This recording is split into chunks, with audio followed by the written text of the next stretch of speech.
At the Mother's Day lunch, my daughter-in-law said, "I can't wait for the day you disappear from our lives and give us some peace." Even my son laughed. I stayed silent. The next day, I bought the ticket. When they received the mortgage notice, they called me over 100 times. The words hung in the air between us, sharp and poisonous. Amanda's perfect red lips curled into what some might mistake for a smile, but I knew better.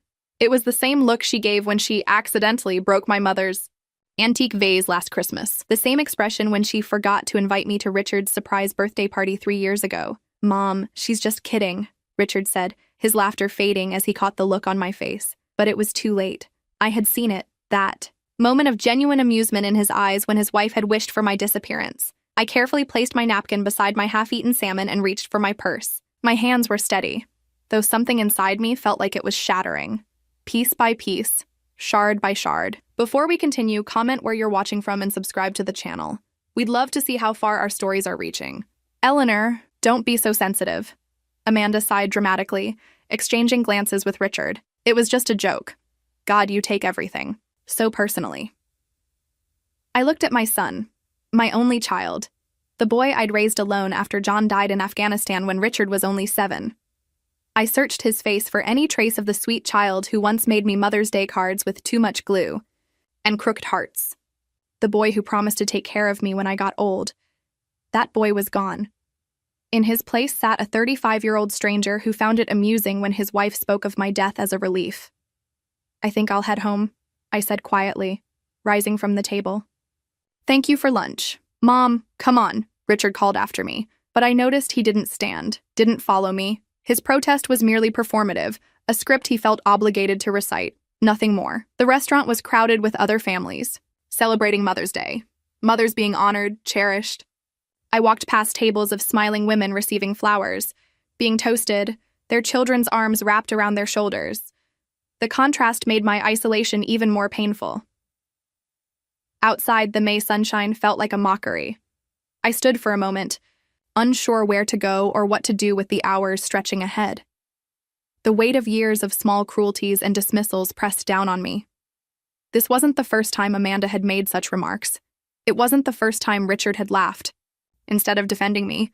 But somehow, today had broken something fundamental inside me, a final thread of hope that things might change. When I got home to my modest 2-bedroom house, the only thing I had left after selling my larger home to help Richard and Amanda, with the down payment on their Georgian colonial, I sat at my kitchen table and stared at the wall. The silence felt different today. Not lonely, but clarifying. On my refrigerator hung a magnet holding the most recent mortgage statement for Richard and Amanda's house. It had become routine over the past 3 years.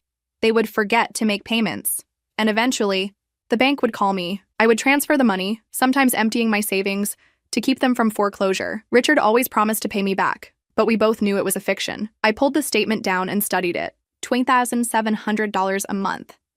Money that could have been my retirement, my security, my future. Instead, it was funding the lifestyle of a woman who wished me gone and a son who no longer recognized my worth. My mind drifted to the travel brochure my friend Diane had given me months ago. "You should come visit," she'd said. Diane had moved to Sedona after her divorce, starting a new chapter at 60. I'd dismissed the idea then, unable to imagine leaving Richard. Who would help him if I wasn't here? Who would make sure they kept their beautiful house? But now, a strange clarity was washing over me. What was I staying for? A son who laughed at the idea of my disappearance? A daughter-in-law who barely concealed her contempt? A house I was paying for but would never be welcome in? That night, I didn't sleep. Instead, I pulled out boxes of old photographs. Richard's first steps, his high school graduation, John in his uniform before his final deployment. The small military funeral where I'd held Richard's hand so tightly, afraid we might both float away in our grief. I'd worked 2 jobs after John died. Secretarial work during the day, waitressing at night. Richard never went without. College, tuition, his first car, the expensive suits he needed for interviews. I'd given everything without hesitation, without keeping score. The next morning, I made 2 decisions. First, I went online and canceled the automatic monthly transfer to Richard and Amanda's mortgage account. Second, I booked a one-way ticket to Phoenix. Diane had been right. Maybe it was time for a visit, a long one. I spent the week quietly putting my affairs in order, I called my tenant in the small rental property I'd kept when I sold my home, my only remaining asset besides this house, and arranged for the checks to be sent to a new address. I spoke with my doctor about transferring my medical records. I donated clothes I wouldn't need in Arizona's heat. I told no one what I was planning. Not Richard, who didn't call all week. Not Amanda, who had sent a perfunctory text saying, "Sorry if your feelings were hurt." Not an apology for what she'd said, but for my reaction to it. The morning of my flight, I stood in my empty kitchen. I'd arranged for a realtor to list the house after I left. One last gift to Richard.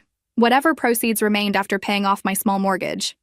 He might not deserve it, but I couldn't bring myself to leave him nothing. As my taxi arrived, I took one final look at the home where I'd raised my son alone, where I'd cried myself to sleep for years after John died, where I'd celebrated Richard's achievements and nursed his disappointments. "Where to, ma'am?" the driver asked as I settled into the back seat. "The airport," I said, my voice stronger than I expected. "I'm starting over." 3 weeks later, I was sitting on Diane's patio, watching. The sun set behind Sedona's red rocks when my phone began to ring. Richard's name flashed on the screen, the first contact since Mother's Day. Then immediately after, Amanda. Then Richard again. Call after call, voicemail after voicemail. I didn't need to listen to know what had happened. The mortgage payment had come due, and for the first time in 3 years, my money hadn't magically appeared to save them. The phone continued to ring as the sky turned deep purple, then filled with stars. I sat in the growing darkness, listening to the frantic vibrations, feeling not triumph or vengeance, but something quieter and more profound. Freedom. The morning sun streamed through the guest bedroom window in Diane's adobe-style home. I'd been in Sedona for nearly a month now, and the red rock formations still took my breath away each morning. My phone sat silent on the nightstand. I'd finally turned off notifications after the first week of relentless calls and messages. "You need to see this," Diane said, appearing in the doorway with her tablet. Her silver hair was pulled back in a loose bun, her face concerned as she handed me the device. It was Richard's Facebook page. A long post about his missing mother, who had abandoned him without warning. How worried he was. How unlike me this behavior was. "If anyone has seen or heard from my mother, Eleanor Mitchell, please contact me immediately. We're all extremely concerned." I scrolled down to see dozens of sympathetic comments. People I'd known for years expressing shock and offering prayers. Amanda had commented too, "We just want to know she's safe. We're heartbroken." "Heartbroken," I whispered, a bitter laugh escaping my lips. Diane sat beside me on the bed. "Have you listened to any of his messages?" I shook my head. There were 47 voicemails now. I hadn't opened a single one. "Maybe you should," she suggested gently, "just so you know what you're dealing with." I hesitated, then picked up my phone. The first message played on speaker, Richard's voice filling the room. "Mom, where are you? We got a notice from the bank about the mortgage. I tried to call you about it, but you're not answering. Call me back immediately. No concern for my whereabouts. No worry about my safety. Just the mortgage." The second message, "Mom, this isn't funny. We need to make this payment. You know we're counting on you. Call me back." The third, "Mom, Amanda is freaking out. If we miss this payment, it'll affect our credit score. You can't just disappear like this." Message after message, each one more desperate than the last, but none expressing genuine concern for me, only for what my absence meant for their financial situation. Then, nearly 2 weeks after I'd left, the first message that sounded truly panicked. "Mom, the neighbors said your house is empty. There's a for sale sign in the yard. What's going on? Where are you? Please just let us know you're okay." I turned off the phone, my hands trembling slightly. "He didn't even notice I was gone for 2 weeks, I said quietly, "until the house went on the market." Diane squeezed my hand. "I'm so sorry, Eleanor." "Don't be," I replied, straightening my shoulders. "It's confirming what I already knew." That afternoon, I sat on Diane's patio with a legal pad, doing something I should have done years ago. Calculating exactly how much I'd given Richard and Amanda since they'd married 7 years earlier. The down payment on their house. $175,000, nearly all the proceeds from selling my family home. Monthly mortgage payments for 3 years, $97,200. The loan for Amanda's dream kitchen renovation, $45,000. Richard's credit card debt I'd paid off twice. $32,000. Wedding contribution, $30,000. Various emergency expenses and loans, approximately $20,000, nearly $400,000. My retirement, my security, my future. And what had I received in return? Contempt, dismissal, a daughter-in-law who joked about my death, and a son who laughed along. Set down my pen and looked out at the mountains, their red surfaces glowing in the late afternoon sun. For the first time, I allowed myself to feel the anger that had been building beneath my grief. "You know," Diane said, bringing me a glass of iced tea, "the bookstore in town is hiring a part-time clerk. The owner, Martha, is a friend of mine." I looked up, surprised. "You think I should apply?" "Why not? You always loved books. And it might be good to have something to focus on besides." She gestured at my calculations. "Besides my ungrateful son and his entitled wife?" I finished for her, surprising myself with the sharpness in my voice. Diane smiled. "Exactly. The bell." Rock Bookstore was smaller than I expected, shelves crammed with books reaching to the ceiling, the scent of paper and coffee filling the air. Martha, a woman about my age with cropped gray hair and bright blue reading glasses, interviewed me between helping customers. "Diane speaks highly of you," she said, leaning against the counter. "Says you've got good taste in books and you're starting fresh. I like people who have the courage to start fresh." I was hired on the spot starting the next day. 4 hours a day, 5 days a week. The pay was modest, but I didn't need much. My rental property provided some income, and the real estate agent had already found a buyer for my house. That night, I finally responded to Richard. A simple text message. "I am safe. I need time away. Please respect my privacy." His response was immediate. "Mom, what's going on? Where are you? We need to talk about the mortgage payments." "Of course, the mortgage." I didn't reply. Working at the bookstore brought me an unexpected joy. I arranged displays, recommended titles to tourists, and gradually got to know the regular customers. Martha was kind but straightforward, respecting my privacy while offering friendship. She'd rebuilt her life after leaving an alcoholic husband 20 years earlier, she told me one slow afternoon. "Best decision I ever made," she said, stamping prices on a stack of new arrivals. "Hardest, too. Did you have children?" I asked. "A daughter. She didn't speak to me for 5 years after I left her father." Martha smiled sadly. She thought I was selfish for wanting more than a life of walking on eggshells and cleaning up his messes. And now she understands. Has 3 kids of her own. Visits every summer. She handed me a book to shelve. "Time has a way of sorting things out, Eleanor. One way or another." 6 weeks after I'd left, I rented a small 1-bedroom apartment near the bookstore. It was nothing like the home I'd shared with John and raised Richard in. Just a simple space with white walls and a small balcony overlooking a courtyard garden. But as I arranged my few belongings, I felt a curious lightness.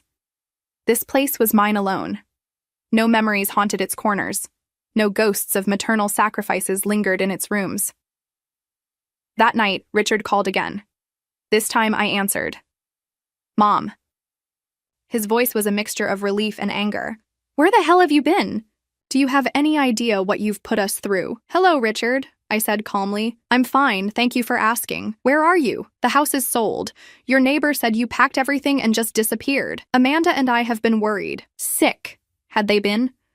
Or had they been worried about the mortgage, the money, the support that had suddenly vanished?" "I needed a change," I said simply. "I've moved away." "Moved? Moved where? What are you talking about?" His voice rose. "You can't just move without telling anyone. What about us? What about your responsibilities?" My responsibilities, not his concern for my happiness or well-being. My responsibilities to him. "Richard," I said quietly, "I'm 68 years old. I've worked since I was 17. I raised you alone after your father died. I put you through college. I helped you buy your house. I think I've fulfilled my responsibilities." Silence on the line. Then, his voice tight, "This is about the mortgage, isn't it? Look, if you're having money problems, we can figure something out. But just disappearing, I'm not having money problems, Richard. I've simply decided to stop solving yours." The words hung between us. In the background, I could hear Amanda's voice, demanding that he ask me about the next payment. "Mom?" Richard's voice dropped, taking on the cajoling tone he'd used since childhood when he wanted something. "We're family. Family helps each other. You know we've been counting on you. Family helps each other." For 28 years since John died, I had been the only one doing the helping. Yes, I agreed. Family does help each other. Goodbye, Richard. I'll call you when I'm ready to talk more. I ended the call before he could respond, before Amanda could grab the phone, before the guilt they were so skilled at wielding could pierce my resolve. Outside on my small balcony, I watched the stars appear one by one above the red cliffs. For the first time in decades, I felt the stirring of possibility, not just of peace, but of joy, of a life that belonged to me alone. Copier 2. Is this about what Amanda said at Mother's Day? She was joking, Mom. You're being incredibly selfish right now. Selfish.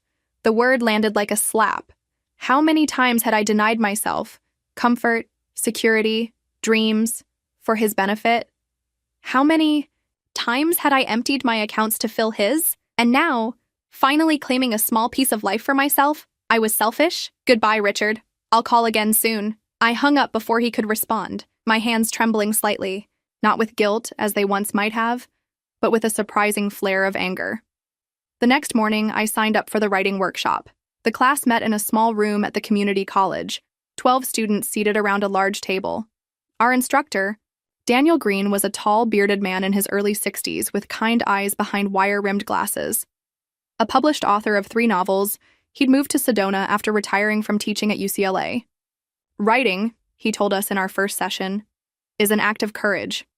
To put words on a page is to declare that your perspective matters, that your voice deserves to be heard. I sat quietly, taking notes, hesitant to speak. The other students seemed so confident, so certain of their right to occupy space. I had spent decades making myself smaller, less demanding, less visible. After class, Daniel approached as I gathered my notebook. Eleanor, right? I nodded, surprised he'd remembered my name after brief introductions. You didn't share today, he observed, no judgment in his tone. I'm better at listening than speaking, I replied. He smiled, lines crinkling around his eyes. Maybe, but I suspect you have more to say than you realize. Next week? It wasn't until I was halfway home that I realized he'd been encouraging me, that he'd noticed me not as Richard's mother or John's widow, but as a person with thoughts worth expressing. The following week, I read aloud a short piece I'd written about a woman watching sunrise from her balcony, contemplating the day ahead. Nothing extraordinary, just quiet observations about light and possibility. When I finished, the room was silent for a moment. Then Daniel nodded, his expression thoughtful. There's a clarity to your voice, Eleanor. A precision. You notice things others miss. That night, I wrote for hours, filling pages with memories, observations, small stories that had lived inside, me unspoken. Some about Richard as a child, about John, about the life I'd lived. Others about this new world I was discovering. The bookstore customers, the red rock landscapes, the feeling of waking up with possibilities instead of obligations. When the 6-week workshop ended, Daniel invited the class for drinks at a nearby cafe. Sitting on the patio under string lights, conversation flowing around me, I felt a warmth that had nothing to do with the mild evening or the glass of wine in my hand. For the first time in decades, I was part of something that was entirely mine. Friendships and experiences that existed separate from my identity as mother, widow, provider. Eleanor, Daniel said, pulling his chair beside mine as others chatted, have you considered submitting some of your work to literary journals? I laughed, genuinely surprised. I've only been writing for a few months. Some people write for years and never find their voice, he replied. You already have one. It would be a shame not to share it. Our eyes met, and something shifted in the space between us, a recognition, a possibility. At 68, I found myself blushing like a schoolgirl. Before I could respond, my phone vibrated in my purse. I glanced at it automatically, a habit I hadn't broken despite months of distance. Amanda's number flashed on the screen, then a text appeared. Richard's in the hospital, car accident. You need to come now. My blood ran cold. Whatever our differences, he was still my son. Eleanor, are you all right? Daniel's voice seemed to come from far away. I'm sorry, I whispered, gathering my things with shaking hands. I have to go. It's my son. My heart pounded in my ears as I threw clothes into a suitcase, my fingers fumbling with zippers and clasps. I'd booked the first available flight to Boston for the following morning. 5 hours in the air with nothing but my churning thoughts for company. Let me drive you to the airport, Diane insisted, watching from the doorway of my bedroom as I packed. You don't have to, Eleanor. Her tone brooked no argument. You shouldn't be alone right now. I paused, a folded sweater in my hands. When Richard was 7, he'd fallen from a tree in our backyard and broken his arm. I'd never forgotten the blinding panic, the way the world narrowed to a pinpoint of fear. I felt that same constriction now, that same primal maternal terror. After booking my flight, I'd tried calling both Richard's and Amanda's phones repeatedly. No answer. I'd finally texted Amanda, on my way. Please tell me more about his condition. Her response came hours later, as I lay sleepless in bed, stable but serious. Just get here. No details, no hospital name. Just the demand for my presence. The Phoenix airport was crowded with summer travelers. As Diane pulled up to departures, she squeezed my hand. Call me when you know more, she said. And Eleanor, remember who you are now. On the plane, I tried to prepare myself for what lay ahead. Richard injured, possibly fighting for his life. Amanda, with her arsenal of guilt and manipulation. The house they might lose. The money they'd expected from me that hadn't materialized. And, beneath it all, the question that kept surfacing. Was this real, or was it another attempt to draw me back? No, I couldn't let myself think that way. Whatever our differences, Amanda wouldn't lie about something so serious, would she? 5 grueling hours later, I stepped off the plane in Boston, exhaustion and anxiety making my movements wooden. I turned on my phone, half expecting a message that Richard's condition had worsened. Instead, I found a text from an unknown number. Eleanor, it's Daniel. Diane gave me your number. I hope that's okay. Just wanted to say I'm thinking of you and your son. If you need anything, please let me know. A small warmth bloomed amid my worry. I quickly texted back my thanks before calling a taxi. Massachusetts General Hospital, I told the driver, having finally gotten the information from Amanda that morning. The hospital was a sprawling complex of buildings. At the information desk, I asked for Richard Mitchell's room number. My voice, steadier than I felt. Mitchell, let's see. The receptionist tapped at her keyboard. I'm not seeing a Richard Mitchell admitted here. My stomach dropped. That's not possible. My son was in a car accident. His wife told me he was here. More tapping. A frown. I'm sorry, but there's no record of a Richard Mitchell as a current patient. The world seemed to tilt beneath me. Had he been discharged already? Transferred to another facility? Or my phone rang. Amanda's number. Where are you? She demanded without preamble. At Massachusetts General. They have no record of Richard being admitted. What's going on, Amanda? A pause. We're at home. That's where you need to come. Home? But you said, just come to the house, Eleanor. She hung up. I stood frozen in the hospital lobby, the truth dawning with sickening clarity. There had been no accident, no emergency, just a manufactured crisis to bring me running back. The taxi ride to their Georgian colonial in Wellesley passed in a blur of anger and disbelief. How could they have done this? Used my deepest fear, harm coming to my child, as manipulation? The ID house looked exactly as I remembered. Imposing, immaculate, with its manicured lawn and circular driveway. The home I'd helped them buy, that I'd continued paying for long after I should have stopped. Before I could ring the bell, the door swung open. Richard stood there, very much alive and uninjured.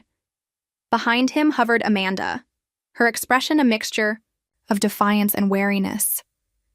You lied to me, I said, my voice barely audible. Richard at least had the grace to look uncomfortable.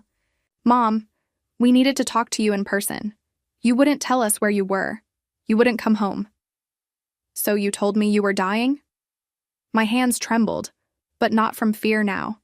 From a rage so pure it felt like a living thing inside me. I never said he was dying, Amanda interjected, stepping forward. I said he was in an accident. You assumed the rest. I stared at her, this woman who had wished for my disappearance, who had now used my love for my son as a weapon against me. Let me get this straight, I said, my voice dangerously quiet. You lied about a life-threatening emergency to trick me into coming here, because you wanted. What exactly? Richard ran a hand through his hair, a gesture so familiar it made my heart ache despite everything. Mom, please come inside. The neighbors, I don't care about the neighbors, I snapped, but I stepped past them into the marble-floored, entryway, if only to keep this conversation private. The house's interior was as I remembered. Tasteful, expensive, and cold. Like Amanda herself. Family photos lined the staircase, but I noticed that pictures including me had been removed. Erased, just as Amanda had always wanted. "Why am I here?" I demanded. Richard and Amanda exchanged glances. Then Richard sighed. "We're losing the house, Mom. The bank is foreclosing next month if we can't make the payments." So there it was. The real emergency. "And you thought lying about a life-threatening accident was the way to convince me to help you?"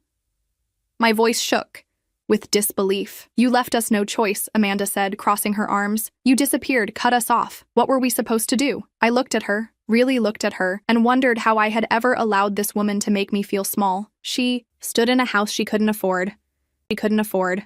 Wearing clothes she couldn't pay for, having lied about her husband's safety, and still somehow believed she occupied the moral high ground. "You were supposed to live within your means," I said simply, "like everyone else." Richard stepped closer, his expression softening to the one he'd used since childhood when he wanted something. "Mom, please, we've made some mistakes, I know that. But we're family. We need your help." "Family," I repeated softly. "Is that what we are?" "Because from where I stand, Richard, family doesn't treat each other the way you and Amanda have treated me." I reached into my purse and pulled out the small notebook I'd brought with me. In the taxi, I'd begun calculating exactly how much I'd given them over the years. Now I opened it to the page with the final tally. $397,000, I said, showing them the figure.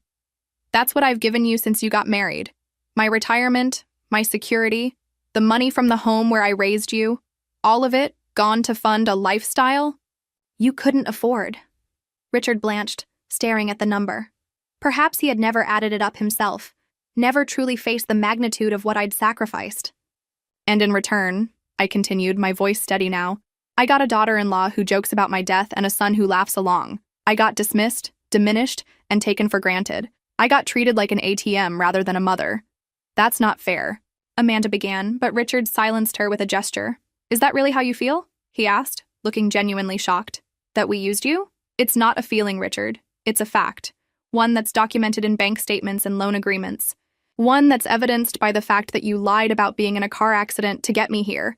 Not because you missed me or were worried about me, but because you need more money." The three of us stood in silence for a long moment. Outside, through the leaded glass windows, I could see their neighbors' children playing in the summer twilight. How simple their joy seemed. How far removed from this tangle of adult deception. "What do you want from me?" Richard finally asked, his voice hollow. It was the first time in our relationship that he'd ever asked me that question. The first time he'd ever considered that I might have needs of my own. "I want to be valued for who I am, not what I can give you," I said quietly. "I want to be treated with basic respect. And right now, I want to go back to the life I'm building, a life that's mine." "But the house," Amanda started. "The house is your problem," I interrupted. "Not mine. You're both adults. Figure it out." I turned to leave, then paused, looking back at my son. The boy I'd loved more than life itself, the man who'd broken my heart. "I didn't disappear because I stopped loving you, Richard. I left because I finally started loving myself enough to walk away from how you were treating me." His face crumpled slightly, and for a moment I saw a glimmer of the sweet child he'd once been. "Mom, I'm going back to Sedona tomorrow," I said. "If you want to have a relationship with me, a real one, based on mutual respect, you know how to reach me." I walked out the door, closing it quietly behind me. No dramatic exit, no raised voices, no burning bridges. Just a woman finally standing firm in her truth. In the taxi back to my hotel, I felt lighter than I had in years. The fear and anger that had propelled me across the country had burned away, leaving behind something unexpected. Peace. I pulled out my phone and sent a text to Daniel. Heading back tomorrow. No emergency after all. Long story. Thank you for your concern. His response came quickly. Relieved to hear it.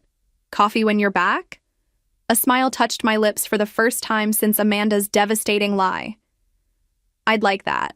Then I called Diane to tell her I was coming home to Sedona, home to myself. The desert welcomed me back with open arms. Stepping off the plane in Phoenix, the dry heat enveloped me like an old friend, clarifying, purifying. Diane met me at the airport, her questions gentle but concerned. I told her everything during the drive back to Sedona. The fabricated emergency, the confrontation, the strange peace that had settled over me afterward. "I'm proud of you," she said simply as red rock formations came into view. Not many people find that kind of courage at any age. My apartment felt more like home than ever. I stood on the small balcony that evening, watching the sunset paint the cliffs in shades of orange and gold. What would have happened, I wondered, if I had given in? If I had once again emptied my accounts to rescue Richard and Amanda from consequences of their own making? The thought made me weary. My phone chimed with a text from Daniel. "Welcome back. Still on for coffee tomorrow?" I smiled, typing a response. "Absolutely." Bell Rock Cafe at 10? In the morning, I woke early and walked to my favorite outlook point. The town was just beginning to stir, shopkeepers raising awnings, tourists emerging from hotels with cameras and water bottles. I had expected to feel drained after the emotional whiplash of the past few days. Instead, I felt strangely energized, as if the final confrontation with Richard and Amanda had unclogged something vital within me. The Bell Rock Cafe was busy with the morning rush when I arrived. Daniel was already there, seated at a corner table with 2 mugs. He stood when he saw me, his smile warm. "I took a chance on ordering," he said as I sat down. "Martha mentioned you like chai lattes." I wrapped my hands around the warm mug, touched by the small gesture. "Martha's been talking about me? Only good things," he assured me, his eyes crinkling. "So, not a medical emergency after all." I took a deep breath and told him everything. Not just about the deception that had sent me flying across the country, but about the years of sacrifices, the slow erosion of my relationship with Richard, Amanda's cruelty, and the final catalyst of that Mother's Day lunch. Daniel listened without interruption, his expression thoughtful. When I finished, he shook his head slowly. "That's quite a story, Eleanor, one I think many people would recognize parts of themselves in." "What do you mean?" "Parents sacrificing everything for children who take it for granted. Women particularly being expected to give endlessly without complaint." He took a sip of his coffee. "The details may be unique to you, but the pattern isn't. That's what makes it universal." "Universal," I repeated, considering the word. "You should write it," he said simply. I laughed, surprised. "Write what? My sad story of being a financial doormat?" "Your triumphant story of finding your worth," he corrected gently. "Of setting boundaries. Of starting over at 68. I stared into my chai, considering his words. Could my experiences really matter? To others? Could my voice, so long silenced, so recently discovered, have meaning beyond my own healing? I wouldn't know where to begin, I admitted. Daniel leaned forward slightly. "Begin with Mother's Day. Begin with the words that finally broke. The spell." Our coffee stretched to lunch, conversation flowing easily between us. Daniel told me about his years teaching literature at UCLA, his 3 novels, his divorce 15 years earlier, his grown daughter who lived in Seattle with his 2 grandchildren. I told him about John, about my early years with Richard, about the bookstore and my writing experiments. "Would you like to see some of the pieces I've been working on?" I asked, surprising myself with my boldness. His face lit up. "I'd be honored." That evening, I emailed him 3 short essays I'd written about life in Sedona, observations about the landscape, the people, the peculiar quality of silence in the desert. His response came the next morning. "Eleanor, these are extraordinary. Your voice is clear, distinctive, honest. The way you observe both landscapes and people reminds me of Annie Dillard. Have you considered submitting to literary journals? I'd be happy to recommend a few that might be interested." Daniel, I read his message 3 times, a warm glow spreading through me. Someone thought my words had value. Someone saw me, not as a mother, not as a provider, but as a writer with something to say. Martha noticed the change in me immediately when I arrived at the bookstore that afternoon. "Someone's walking taller," she observed, sorting new arrivals. "Boston wasn't as bad as you feared?" "Boston was exactly as bad as I feared," I replied, arranging a display of local authors. "But coming back, I feel different." She studied me for a moment, then nodded. "You've finally put down the weight you've been carrying. It shows." Over the next few weeks, my life settled into new rhythms. Mornings writing at my small kitchen table, Afternoons at the bookstore, evenings often spent with Daniel, hiking, the gentler trails, attending readings at the library, talking for hours over dinner about books and ideas. I began submitting my essays to literary journals as Daniel had suggested. The first rejection stung less than I expected. The second made me more determined. The third came with a personal note from the editor, encouraging me to submit again. Then, on a bright Tuesday morning, an email arrived that made my hands tremble. Dear Eleanor Mitchell, we would like to publish your essay, Desert Mornings, in our fall issue. I called Daniel immediately, my voice breathless with excitement. The Sonoran Review wants to publish my essay. Eleanor, that's wonderful. His genuine pleasure made me smile. We should celebrate. Dinner tonight? Yes, I agreed happily. Then feeling suddenly bold, but not at a restaurant. Let me cook for you, at my place. There was the briefest pause, then his voice warm. I'd love that. Love that. I spent the afternoon in a pleasant flurry of preparation, shopping for ingredients, tidying my small apartment, selecting a bottle of wine. At 68, I felt an unexpected flutter of nerves. Was this a date? Were we moving beyond friendship? Daniel arrived with a bouquet of wildflowers and a bottle of champagne. For the published author, he said with a grin. Over dinner, a simple but carefully prepared salmon with roasted vegetables, our conversation flowed as easily as ever. But there was something new in the air between us, an awareness that hadn't been there before. After dessert, we moved to the balcony with our champagne. The night was clear, stars scattered like diamonds above the shadowed silhouettes of the red rocks. I never expected any of this, I said softly. When I left Boston, I just wanted peace.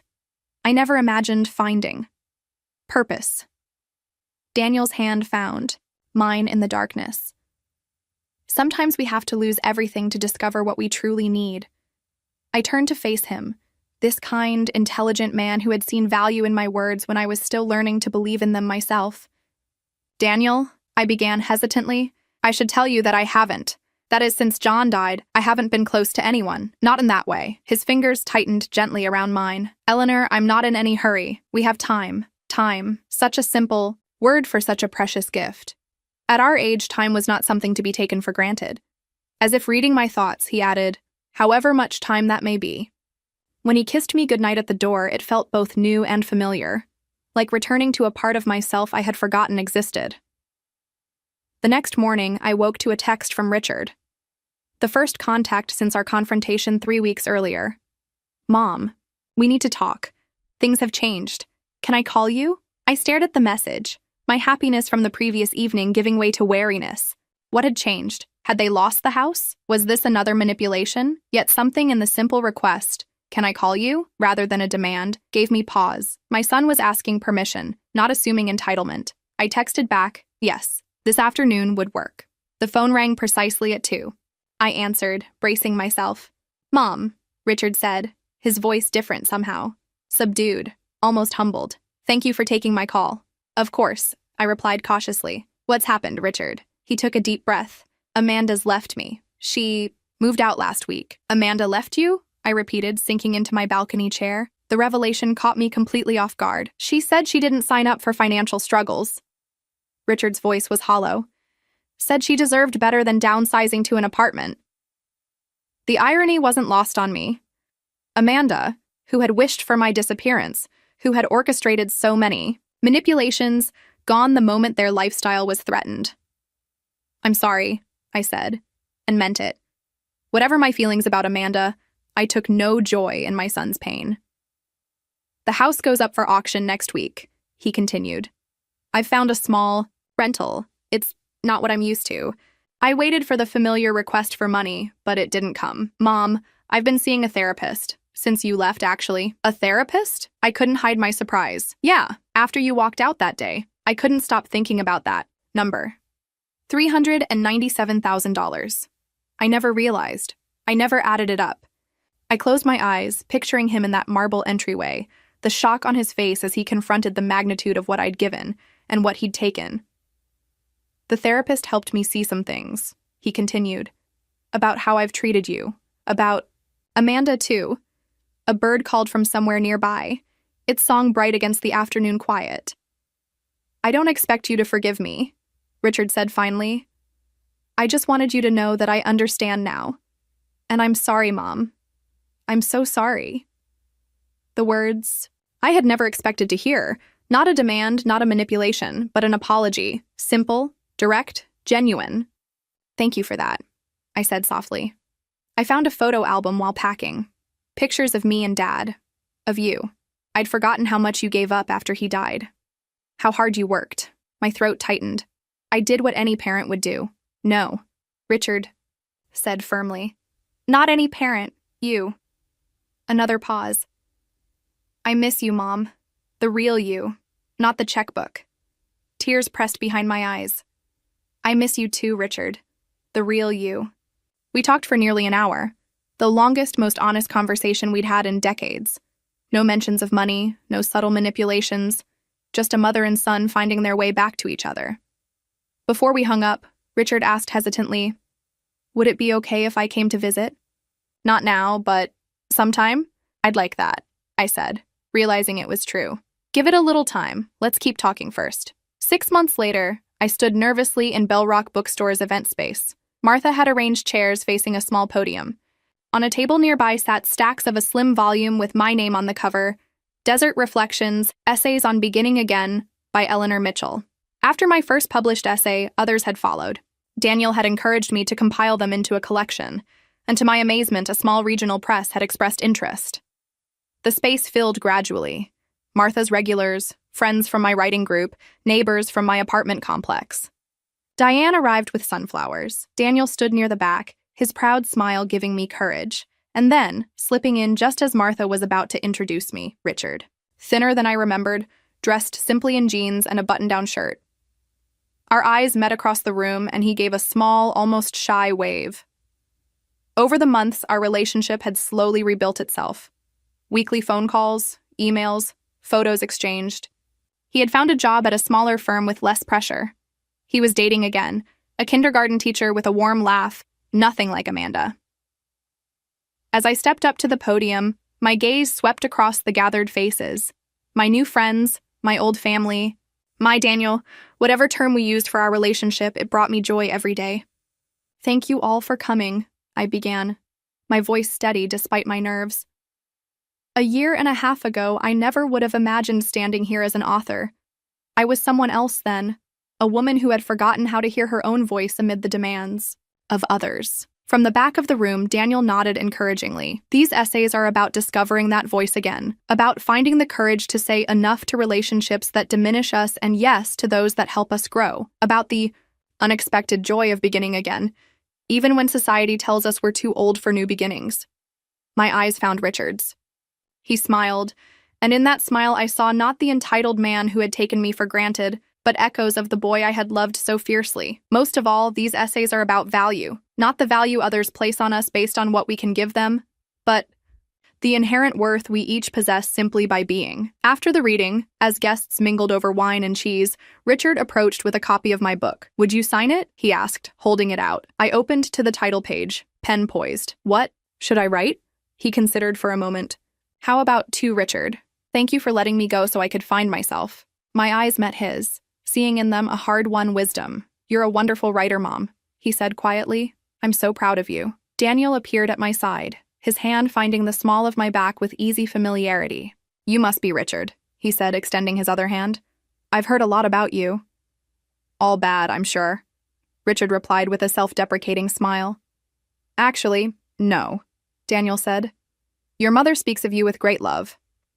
Later, as the three of us sat together at a nearby restaurant, I watched my son, and the man who had helped me find my voice again, engage in easy conversation. My book sat on the table between us, physical proof of my transformation. At 69, I had found not just independence but joy, not just boundaries but connection, not just my voice but an audience who valued it. I had discovered, finally, the true value of Eleanor.